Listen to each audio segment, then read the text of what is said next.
Hello, everyone. Welcome to the 90th episode of the Spiritual Brainstorm. In this episode, I'll re explore a bit deeper the previous episode. So, this is part two of episode 89, which was about beyond belief, the role that belief plays in filtering out our reality, and how you access a higher truth. Now, in the previous episode, I was talking about this idea of the GPS that ultimately it can point to right, left, different directions depending on where it is, not depending on some kind of ultimate truth. So, truth is always dependent on where you are in the present, what situation you're in, and cannot be linked to any ultimate kind of fixed truth. But the problem is with this no belief that I was explaining, that when you have no belief anymore, then you are kind of filterless. And then you can let the divine sort of act through you and become a real divine messenger. There still are some limitations and some beliefs that you cannot get rid of. The first belief is, for instance, even just the basic fact that you are a human being, and that you exist right here, right now. If you lose all beliefs, then you actually return to a state of either infinity or nothingness, where either you have all beliefs, you believe you're everything, or you believe you're nothing, which means you have no beliefs. And that is the same thing. And that is just not possible. I mean, it is possible, but then you're not a divine messenger anymore. You are the divine, period. So there has to be some kind of middle ground between having no beliefs and between having some beliefs, but beliefs that are kind of skewing and putting you in the wrong kind of directions. And so here again, I'd like to go within, because maybe that is the most useful way of sort of achieving this balance, looking at how our cells kind of behave in our body. Now, it could be said that each cell um, believes that, I mean, its belief is aligned with what it is. So, belief aligned with your, well, true nature, so to speak. And so, you could say that basically, let's put it schematically, when you have different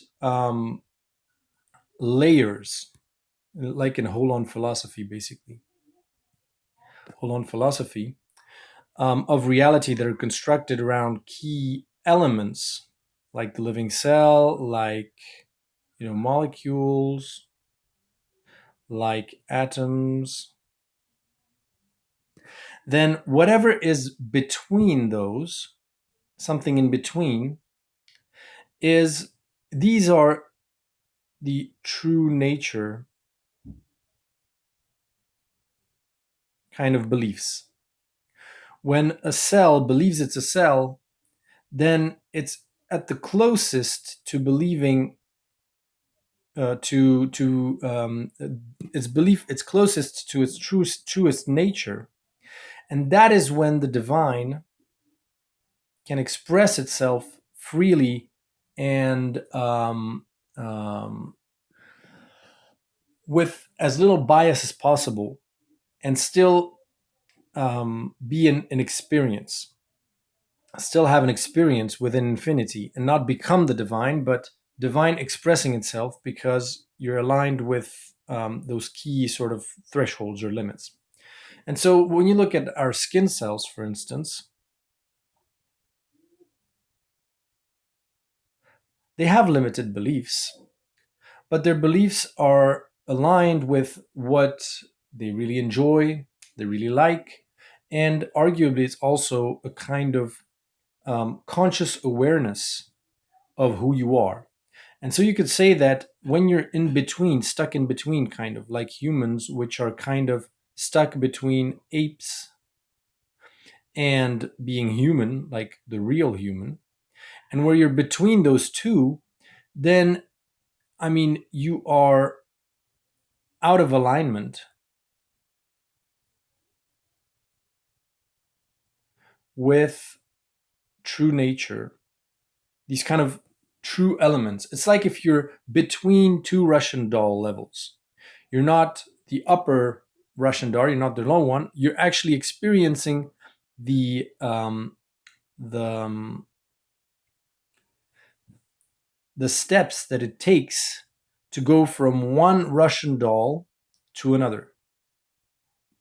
You know, one level, one holon level to another. And so you have either the option of basically sinking back into believing you're just an ape, just like any other ape, just a thinking one. And perhaps maybe some humans will devolve back into becoming more animal like. And that's fine because then you're in alignment with something. And when you're in alignment, then a new kind of harmony can emerge out of first out of chaos. So just like when we die and our cells kind of disintegrate, part of those cells reach a new state of harmony and alignment with other cells in the ground, like for instance being eaten by worms, or I mean, they just have another new kind of life of their own outside of our experience, or a higher sort of alignment, which is aligning with being human, what it really means to be human. Um, and so it's not about having no beliefs, of course. It's about being in alignment with some core, some true nature beliefs, um, and then allowing the divine to express itself through that. Once you've kind of integrated all of that, and so it's not about, for instance, pretending like you don't exist, like all of your past experiences don't exist, and the personality that you've built does not exist, but to sort of bring to the fore all of those elements from the past, everything that you've built your personality. See what is superficial or not aligned with like a core that has emerged. Like for instance, imagine the skin cell, and imagine its parents has told the skin cell that it should be a stomach cell when it knows that it's supposed to be a skin cell. So it has that pressure. And then society has told it that it should be a heart cell because it's, much more, much safer, and you get more money for it. Um, and so this skin cell, in order to let the divine express itself through it, has to shed light on these contrary beliefs that are tugging it into various directions.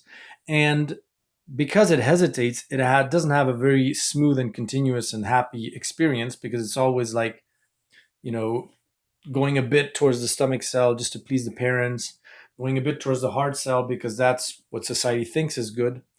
And it's really about this going within and checking, okay, in your personality. I mean, I don't deny that all of this is part of me as well, these pressures and all of that. But I try to align with that which is strongest in me. And just like a diamond, basically shedding, the sides that are kind of like a diamond in the rough. I like this expression, like diamond in the rough. Comes from Aladdin, very poetic. But we are all diamonds, and this rough part is stuff that we need to sort of set aside, not because it's bad, but because it's holding us back from expressing who we truly are. So it may be, for instance, like me right now, um, expressing all these ideas may be what I'm most aligned with and what I'm supposed to do at a higher level, maybe talking to more people. But because I'm scared of, for instance, not being taken seriously, or that I won't be able to make money out of it, or that I will disappoint my parents and scare away my friends, all of these things are things that are holding people back. And it's normal. And it's not something to be taken lightly, because these pressures are real and these beliefs are real. Um, and like expressing them like I'm expressing them now is really important so that they come to the fore. And then maybe you can start to work on them and move past them. So, yeah, I mean, we can think of um, this as like two vibrations, for instance, where you're between two vibratory levels, two harmonics, two octaves, let's say. And imagine if your free will basically is able to manipulate one of those octaves and decide to either make it vibrate higher to go to the higher octave or lower to go to the lower octave. And when you're in between, you're kind of in this uneasy kind of, unstable state. But there's no way around it, because stability in vibrations comes only in certain at certain levels, certain key levels. And those levels, I mean, octaves are the roots of those, and these are kind of like these major elements, like the human, um, but or like the cell, like these key building blocks. You could say those are the octaves, and in between you have plenty of notes, which are also kind of stable, and which you find in the harmonics of every single note. Like if you press a note on the piano keyboard, like a C, in the vibration of that string, you actually have harmonics, so called harmonics, which are notes that are inside that one major vibration, but at a very lower intensity. And I think, if I remember correctly, I mean, the order is like C, C, G, E, then B flat or something like that. I don't remember exactly what the order of the harmonics are. But what it means basically is that as you're going up to the higher octaves, then you have certain resting points, like, for instance, going from a single celled organism to moss or a miscellaneum, like these very simple multicellular organisms. And then, like, let's say there's one is the fish, and then from the fish, then you have like mammals and, and maybe apes, I don't know. And, like the tensions also kind of depend on where you are. You could say that the dinosaurs, for instance, was a very tense moment because those beings were just so monstrous, so huge, that it created a lot of tension in the world of biology. Um, so there are tensions here, and the whole point is to sort of realign them. And once you reach the higher octave and you're in alignment again, then it's the being that you're a part of that is an assemblage of all the harmony that you've managed to tune into, that itself is a new frequency altogether that moves up forward. Like within us, within humans, the cells that are within us are vibrating in a harmonious way. And they are in alignment with who they truly are and their true nature. Otherwise, that's called a disease. Like, for instance, when your skin cells are not playing their role, or when your heart cells are not playing their role. And sometimes they do that to teach us a sort of a lesson or something, or to process something on our behalf that we're not able to process consciously. So the body processes it for us. So our cells are quite kind in a way when they develop a disease, because sometimes it's the only way for us to integrate a certain piece of information. Um, Maybe I'll just finish with this. Like, for instance, belief of how you receive information, because that is key. That is one of the beliefs that we need to kind of um, um, transcend, I believe, as humans. Because ultimately, our brain is kind of like a receiver, a receiver for consciousness, for information, for thoughts, and it has been limited. And one of the limiting beliefs of the brain is that you need to first read something in order to know something. You need to first learn something, going through the process of learning something in order to know something. Whereas I think the higher way of sort of getting rid of that belief is to say you don't read to learn, you read to get the raw concepts for new ideas to be able to be expressed through you. And children know this sort of intuitively, because when they learn the sentence dog and the verb to the word, like the action to run, for instance, then they can start creating sentences like the dog runs, or I run, for instance, or the the cat runs.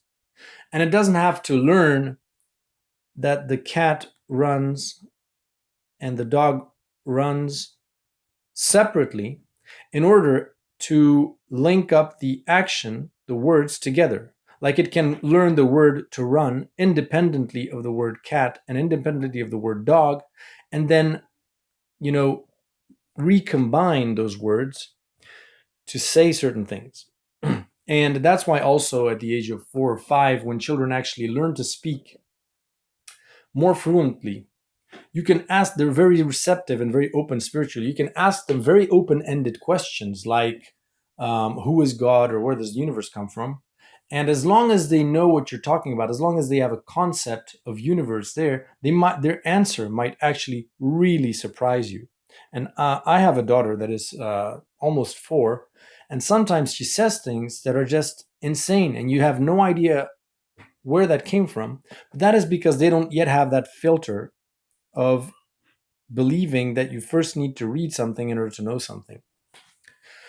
They are that kind of divine messenger where all they do is acquire concepts and then let a sort of higher intuition express or speak through them.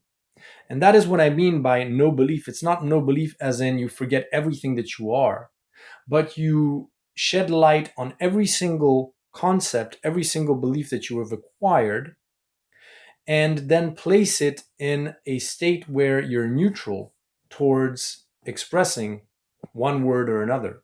Like a child, when you ask them an open-ended question, because because they would have no preconceived answer for certain questions, the answer they will give is bound to be based on a higher intuition. And so that's how we're trying to sort of step out of the mind and out of the control of the mind over those concepts, and how certain words can be stringed together. And when you manage to do that, and you tune in into the real, like a real higher sort of form of intuition, your higher self, God, source, or whatever, then you become like, for instance, some of these mediums like Edgar Casey,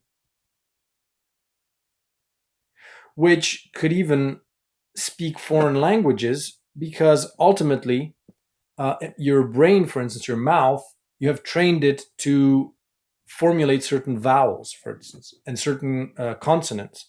And as long as your mouth knows how to do that kind of sound, then why wouldn't your brain be able to be commanded via a higher kind of intuition to string those vowels together and these consonants together to form another language? But that requires, well, that's why Edgar Casey, when he was doing that, was in a profound sort of trance like state, not even a conscious state, because that is the state that you have to be in to completely let go of all of those limiting beliefs, like I cannot speak a foreign language unless I learn it. Then it's just about, like, if you've never trained your mouth to do a certain sound, I mean, probably, I don't know for sure, but probably Edgar Casey wasn't speaking French with a French accent. That I wouldn't believe possible. simply because you haven't been physically trained to do that. Maybe at some point we'll be able to do that, but that's so far in the future that I don't think we need to worry about that. Um, so how I said everything I wanted to hear, but it's really important um, to make that work of trying to identify what beliefs serve you and are important, not to sort of completely disappear into nothingness and oblivion. Stop believing you're human, stop believing you have a body, stop believing everything. And I had that kind of moment when I realized that I was just sort of a black hole that exchanges information with other black holes. And I thought I was going crazy, and I said, no, no, no, this is, I'll stop here. And I think that was a good choice. Um, so it's not about completely deconstructing everything. It's about letting um, some higher intuition use your personality, use the concepts you've acquired to express something greater than yourself. And so the skin cells, for instance, I don't believe that the skin cells are commanded into being skin cells. They know they're skin cells, and then what the intuition that guides them is how to arrange themselves in order to form, the contour, the skin of your body. That they don't know. That they don't know of how to actually cover, all of this surface in a certain manner. What they do know is who they are. Like, I'm a skin cell. That's what I want to do. Now, universe or whatever, please guide me into where would I be most useful? Where would, now that I'm conscious of who I am and I'm aligned with who I am, how can I arrange myself in a structure that is going to be most useful for others, for the oneness of my fellow cells? And so that's where we sort of have to surrender to this higher being that we're a part of, is that we have no idea what exactly our role should be, where we should be expressing that role. What we can do is to zero in on who we are and be aligned with who we are, and then let a higher kind of intuition say, well, this is where you're most supposed to express it.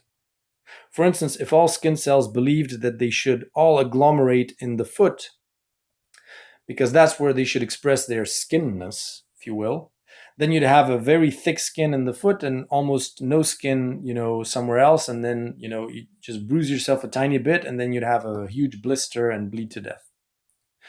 So that is not something that we would know. I don't know who I'm supposed to talk to about these universal or ideas and spiritual stuff. I should let the universe send me signs as to how to do that. And if I don't do that, then the way that it'll appear in your reality is you'll have oppositions, you'll have unpleasant experiences, it will seem like you're actually swimming against the current. So that's just my 2 cents here, going a little bit further and trying to clarify how you become a divine messenger. I hope this was interesting, and again, feel free to comment, and talk to you in the next video.